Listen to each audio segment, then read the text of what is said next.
Hello and welcome to our technical webinar hosted by EMWORKS. Today's session is titled Transformer Losses versus Load, How to Pinpoint Peak Efficiency with EM Simulation. We will talk about how transformer efficiency changes with load and explore the physics behind it using electromagnetic simulation tools. If you found this video helpful, don't forget to hit the like button. It really supports us to create more valuable content. And if you like to stay updated with our latest videos, make sure to subscribe in the channel. Here is a quick overview of what you will learn in this session. First, we will introduce the fundamental operation of transformers and explain why they are so crucial to power systems. Then we will look at how transformer efficiency behaves at different load levels. We will also go over sources of losses inside the transformer. We will see some practical efficiencies for different transformers to have initial insight on the real numbers. Finally, in the simulation demo, we will walk through the step-by-step process of performing a transformer simulation and extracting results such as losses and efficiency. Transformers are static devices that work through electromagnetic induction to transfer electrical energy between circuits. Their main role is to step up or step down voltage levels while keeping power transfer as efficient as possible. They are fundamental in electrical transmission and distribution networks. Inside, they consist of magnetic core, windings, insulations, housing, and cooling systems. Understanding their efficiency is crucial because it directly affects system performance and cost. Transformer efficiency is the ratio of the output power to the input power, typically expressed as a percentage. The mathematical expression is efficiency is equal to P out divided by P in multiplied by 100. Losses, core and copper, are what separate the input from the output. Large power transformers usually achieve 98 to 99% efficiency, while distribution transformers range from 95 to 98%. Efficiency isn't fixed. It depends on load current, power factor, and frequency. Transformers serve various types of loads. Resistive loads like heaters convert energy directly into heat. Inductive loads such as motors store energy in magnetic fields, while capacitive loads store it in electric fields. Nonlinear loads such as computers and LED drivers draw current that isn't proportional to the voltage, affecting efficiency and power quality. In real-world settings, industrial areas usually have heavy inductive loads. Commercial buildings show mixed characteristics, and residential areas have diverse time-dependent usage patterns. Transformer losses fall into two main categories. First, we have core losses, which are always present when the transformer is energized. These include hysteresis losses due to the repeated magnetization of the core and eddy current losses caused by circulating currents in the core material. These losses are almost constant and voltage dependent. Second, copper losses arise from current flow through the windings. These losses, proportional to the square of the current, increase rapidly with the load current. In this sample diagram, you can see that the total loss consists of constant component and load dependent component, which increase with the square of the load current. Let's continue our discussion by focusing on iron losses. As we saw in the previous slide, iron losses primarily consist of hysteresis loss and eddy current loss. First, hysteresis loss, which is caused by the repeated magnetization and demagnetization of the core material as the current in the winding alternates direction. Each time the magnetic field reverses, energy is lost as heat due to the internal friction of the magnetic domains in the core material. The energy lost in the one complete cycle of magnetization and demagnetization is represented by the area inside hysteresis loop. A larger loop area means higher hysteresis loss.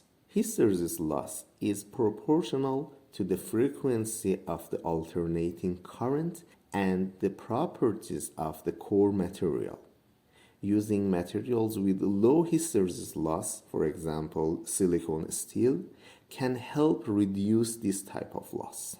Second is eddy current loss that is caused by circulating currents induced in the iron core by alternating magnetic field.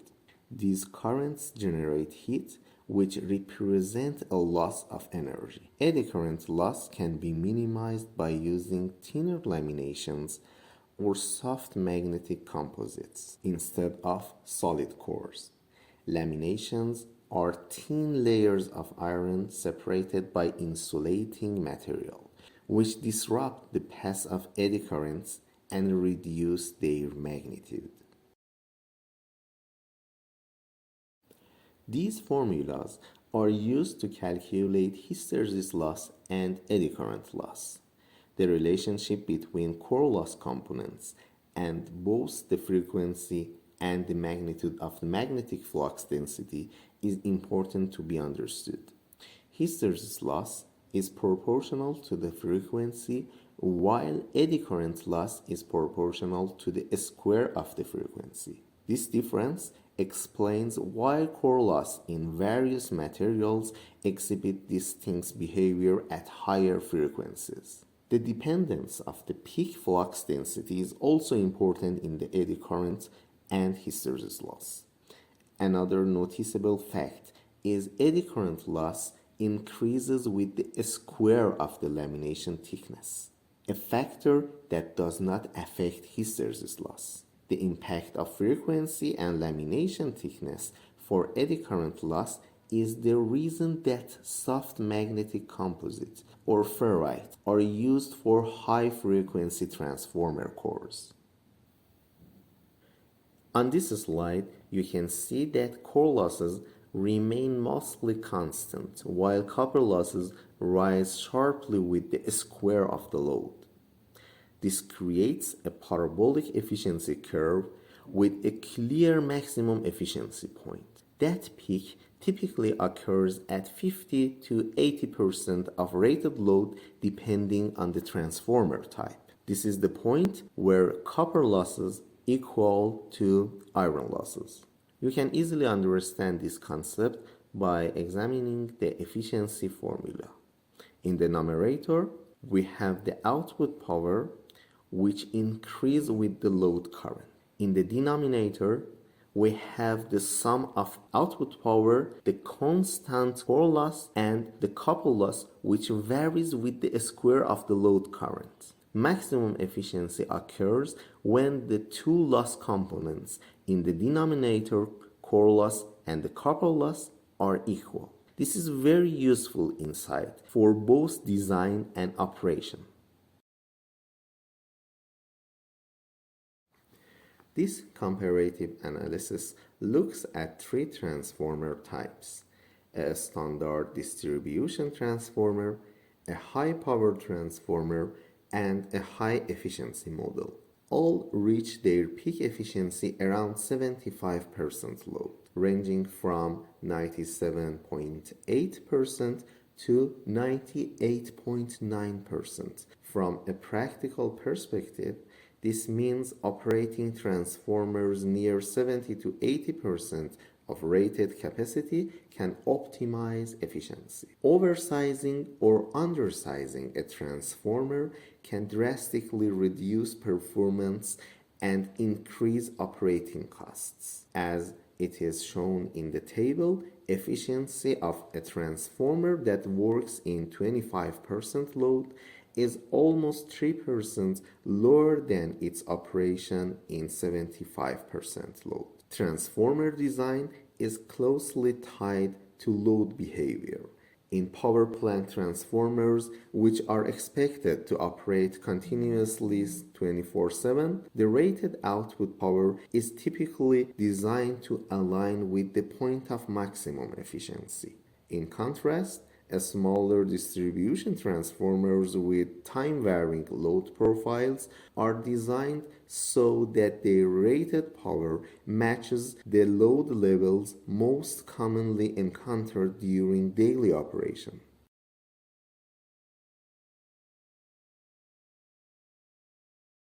Even a 1% improvement in transformer efficiency can save thousands of megawatts hour per year. That has significant economic implications, lower operation costs, reduced cooling requirements, and longer transformer life. Strategic load management can keep transformers operating near their optimal efficiency point. Modern utilities often size transformers to operate at 40 to 60% capacity, leaving headroom for future growth while maintaining high efficiency. To put the impact of efficiency into perspective, a 50 megavolt ampere transformer operating at 99% efficiency instead of 98% can save approximately $438,000 annually in energy costs. That's nearly half the cost of the transformer itself. At this point, we will transition to a live demonstration using EMWORKS EMAG to simulate transformer loss behavior under different loads. We will showcase how core and copper losses evolve and how you can visualize the results and make design optimization directly within the simulation environment. In this part, we are going to simulate a three-phase power transformer using EMWORKS EMAG.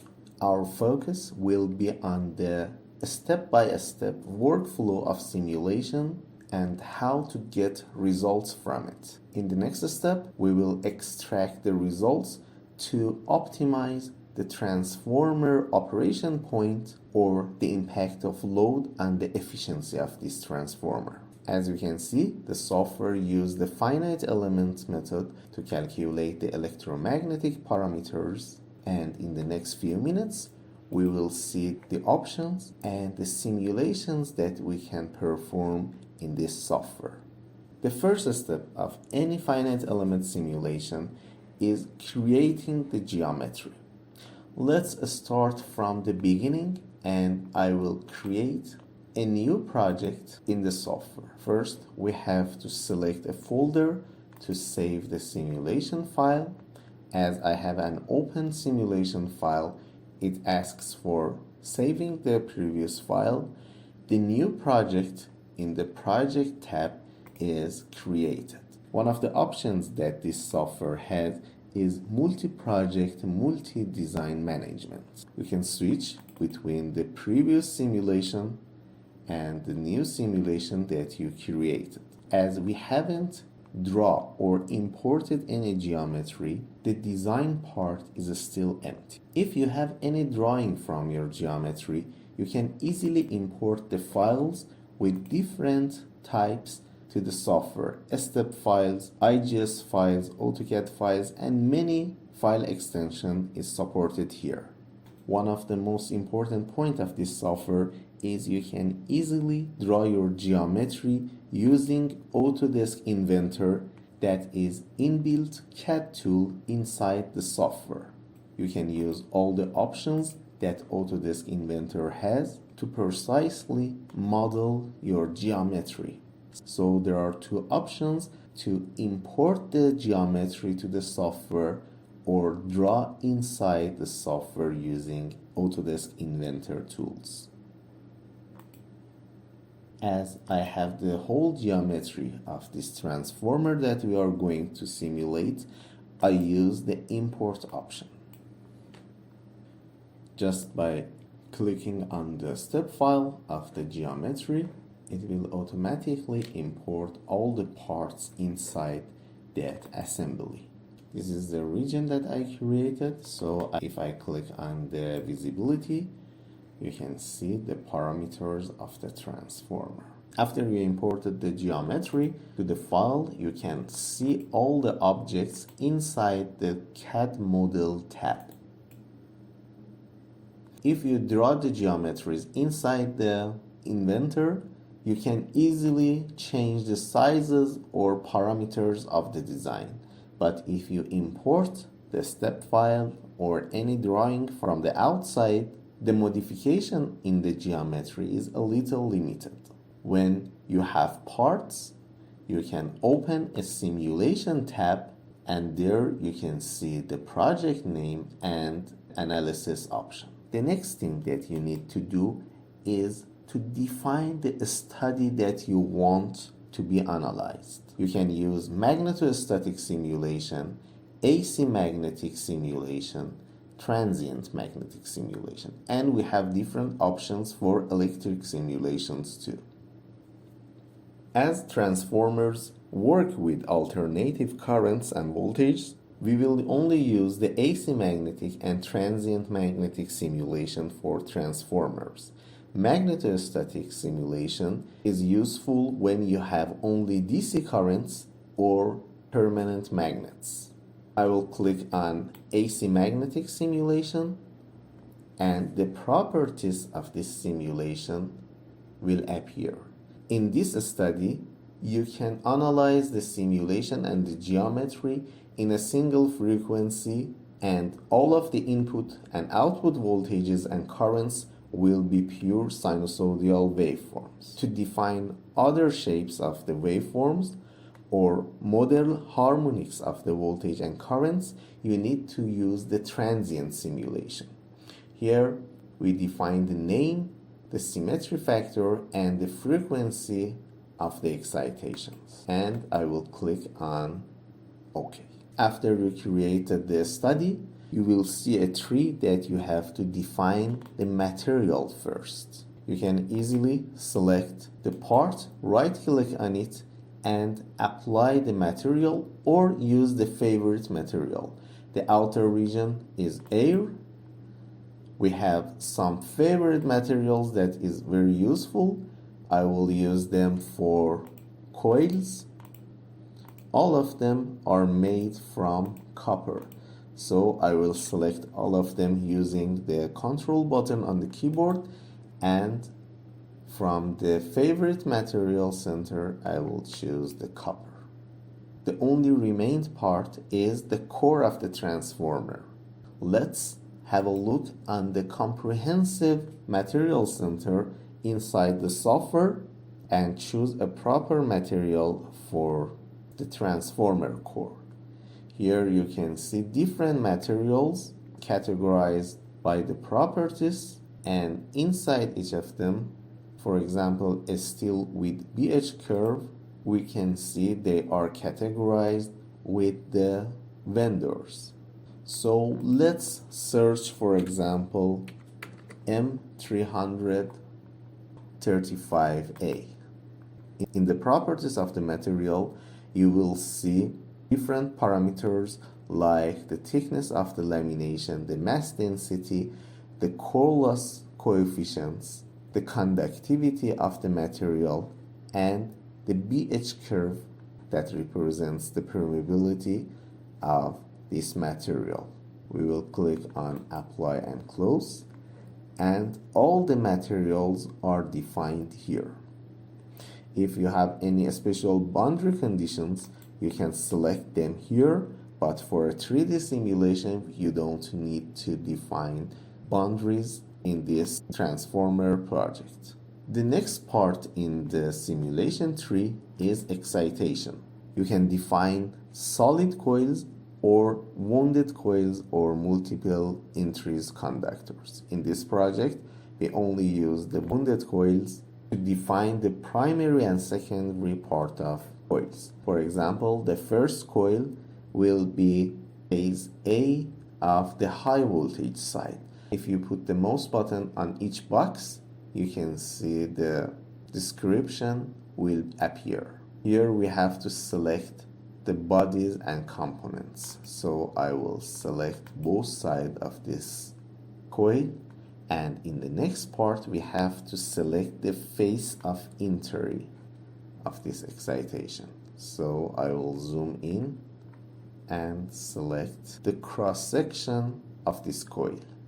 If it was hard to find the cross section, you can hide some parts to more easily find the cross sections. And in the next part, we check the box that says same as entry port. So we don't need to select the exit port as it is the same as entry port. In the general properties, you have to choose the name of coil, for example, phase A underline high voltage. Then you can choose the size of wire and number of turns per coil. For example, I will choose 1500 for this part, and you can change the fill factor or wire size of the conductors that create this coil. Then you have two options for excitation: current driven coil or voltage driven coil. If you choose the current driven coil, you have to select the net RMS of the input current, for example 100 amperes, and the phase of the current. As we know, if we have the three-phase current, the first phase and the second and third one has 120-degree phase shift.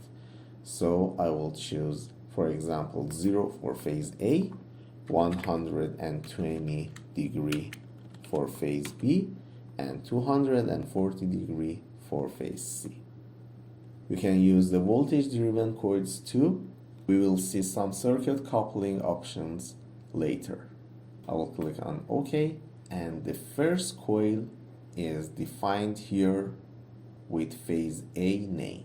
You have to define all the coils in the same way, and the excitation part is finished. If you want to measure any force or torque on specific objects, you can select the virtual work or Lorentz force to calculate the force or torque on that object. Instead of using voltage-driven coil or current-driven coils, you can easily add a schematic to the simulation to use different options like capacitors, resistance, inductance, and voltage and current sources to create the connected circuit to the geometry. We will use this option later.